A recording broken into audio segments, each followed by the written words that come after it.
Nick and I met and formed our friendship back in the early days of the Fringe Festival, Philadelphia Fringe Festival.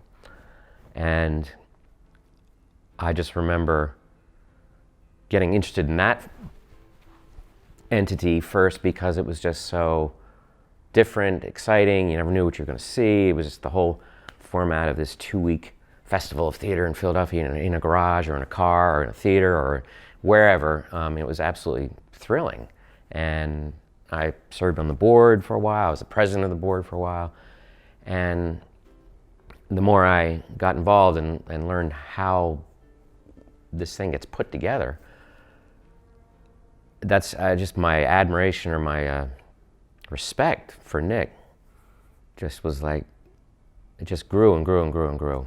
Len supports a lot of important sort of legacy institutions, more mature institutions like Ballet X and like Fringe Festival. But he really, I would say his passion is almost more focused on that band of artists that is kind of in startup mode. There's a lot of talent here, but without those early resources, they just would just sort of fizzle away. And he's been supporting them, and I could name them. There's a good, solid cohort of them, and he knows them, and he goes to see their work, and he understands their work, and he's been relentlessly supporting it. And that band of artists, which really is sort of the foundation for it all. Without his support, this wouldn't be what it is now. This really wouldn't.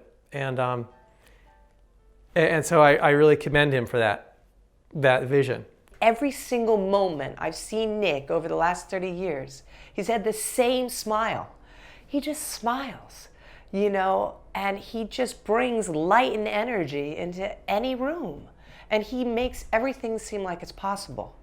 He really has just like dreamed something and made it happen. And I'm just blown away by that.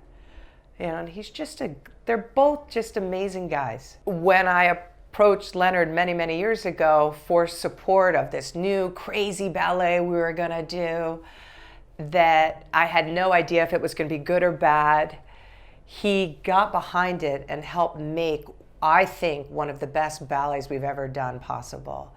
And it takes people like Nick and Leonard to believe in artists, to believe and support new work, because you never know what you're going to get in the creation process. Len Haas has a love, not just for the arts, but for all of us who participate in it, that is transformational. The arts community is as gentle and cooperative and loving and creative as it is in Philadelphia, in no small part because of his influence. I kind of feel the same way about Nick. I mean, those two guys are, almost like two sides to the same coin. And to me, they're almost like brothers. They have been very close and continue to be very close. When you see them together, it's a pretty magical thing. Nick has that same spirit about him. He's very positive, but he cares. He cares about the people around. He treats the people around him with love and respect. I think that's an integral part of what this art scene is all about.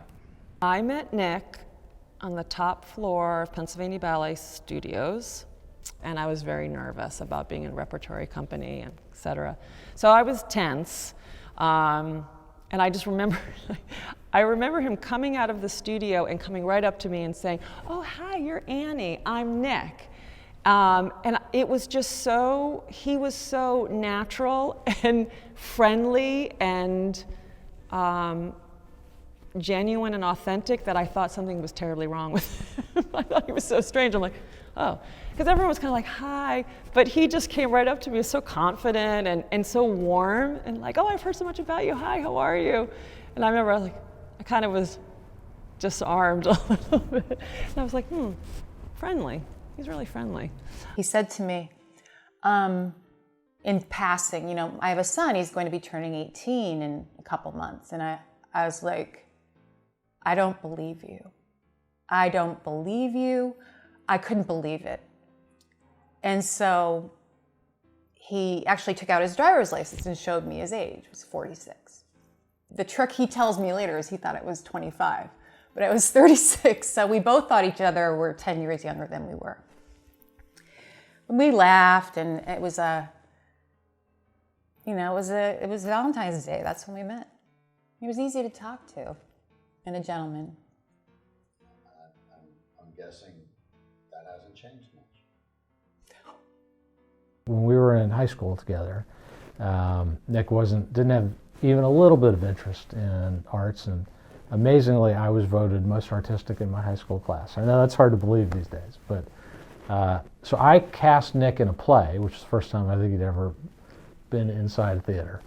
I read the script, I did the thing. He was like, you got the part, because you're the only guy here. He was a natural at it, and he sort of discovered this whole world, and then he went off to Skidmore and got into dance, and the whole trajectory of his life, went in that direction. So I, modestly take credit for the fact that I introduced him to this, and I discovered this artistic genius, which is why, in a way, I think, truthfully, I really founded the Philadelphia Fringe Festival, and this is kind of my night, too. Even from the start, Len was always a guy who would always think about his father and his grandfather and the lessons learned and the generosity that, and I got to meet his parents, and the generosity is like in their DNA. I really believe it, and it's in his DNA. This idea that it's a compulsion to help and to figure out how, and for Len, to figure out how to use this resource that he was given, that he was blessed with being a part of. How do I do that for the widest and best good? Looking at where the city was and where it is now, it feels really good. It feels really pretty amazing.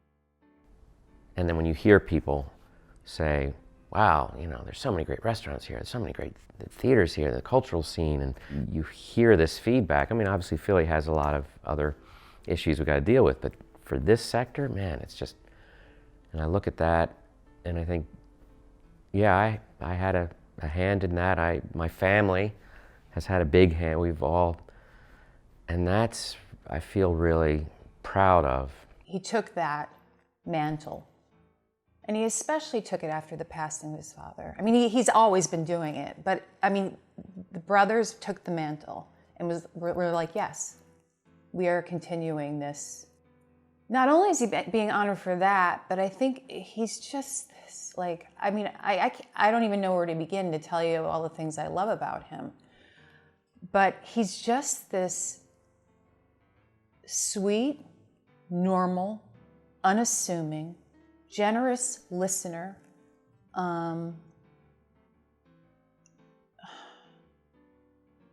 Just a good guy. I think that he just has such a passion for the people around him and what they do and their passions, and he just wants to see people thrive. However he can make that happen, he does, and he doesn't think about how it will benefit him or make him look, and I really honor that because growing up with his impact in the area and just seeing how he went about it and doing it in such a graceful way and such a humble way, as I said, I think is, who wouldn't want to honor someone like that? What I was always attracted to Nick about was that he's very curious about so many different things. He's just really interested. He's an interesting person because he's interested in so many things. And he has such a curious mind. He's an optimist, and he's very pragmatic, but he's also a risk taker. So it's a nice combo, and that also hasn't altered at all. And I really admire that. Of course, he is also very humble, so he would say, oh, it's naivete, but it's not. It's a drive, it's a belief in himself, and also he just has such a passion for the arts, and that, of course, that's what we both love. So I was trying to start the Constitution Center around the same time that he was starting the Fringe. And I don't know that he knows this. I don't know, frankly, that I've ever said it really clearly, but his approach to doing that and his persistence in doing that and his willingness to sort of plow through setbacks in doing that was frankly an inspiration to me when I was helping to get the Constitution Center off the ground and in the other things I've done in my life. I don't know that I've ever said that as clearly, as publicly as I have now. So just as I'm in fact responsible for the Fringe, I think Nick should know that he's in fact responsible for the Constitution Center. Me in a room as part of a team that's made that event possible, where there's some amazingly talented artist that's in front of us, offering us some really beautiful, interesting aesthetic experience, or some interesting, beautiful reflection on the world and society, the place we live. And audiences are there, and there's a tangible connection. That is my drug. That is what I live for. That is what gets me up in the morning, to try and be around those experiences still. And that was Shut Up and Dance. What was it, 94? So basically I'm hooked on that. That's what keeps me going. I'm thrilled to be sharing this honor with him. It kind of takes that little pressure off for those of us that aren't clamoring for this kind of attention.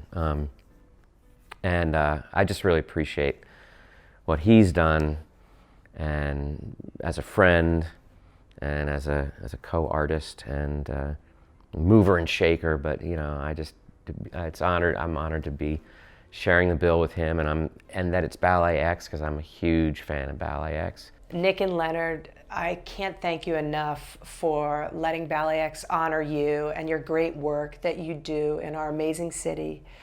I am so grateful to call you friends. Life is such a beautiful gift, and getting to share any moment with you is a dream.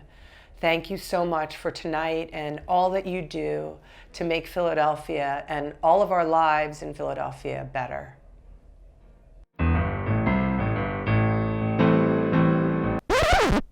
Talking about Leonard Haas here, not, I know a Haas. Is it Fred? David? No, it's a Leonard. Yes. Yeah. When I was thinking about the days that Nick and I, when we were growing up, I don't know if many people know this, but he and I were childhood buddy friends, growing up in the hood, and so me and Nicky the Nick Stuccio, that's his little nickname we used to call him. And I just remember him, we called him Nicky the Nick because, he had this sort of penchant for, just little shoplifting thing. He would take things here and there. And I remember coming home one day, Sunday school or something, and Mom wanted me to pick up something at the store, and I see Nicky standing over there, and he's standing in his little, what do you call them, knickers and little scuffed Buster Brown shoes, and his hat just rakishly kind of tilted to the side, it's like a Little Rascals movie or something like that. And he's distracting the owner, and I'm seeing him slip all this stuff in his pockets, right? These like pears and apples and stuff like that.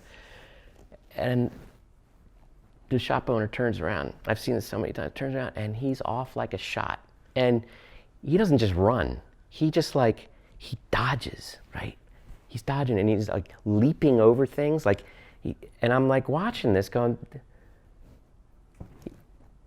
this guy could be like a ballet dancer or something. He's just the way he would, the cops would reach for him, and he'd duck under, and he'd jump around. I mean, it was like pirouettes and pas de deux or something like that. I don't even know what that is, but I know that's what he was doing. I mean, I saw this when he was a little kid, and it was amazing. And look, see, turns out to be this amazing ballet dancer.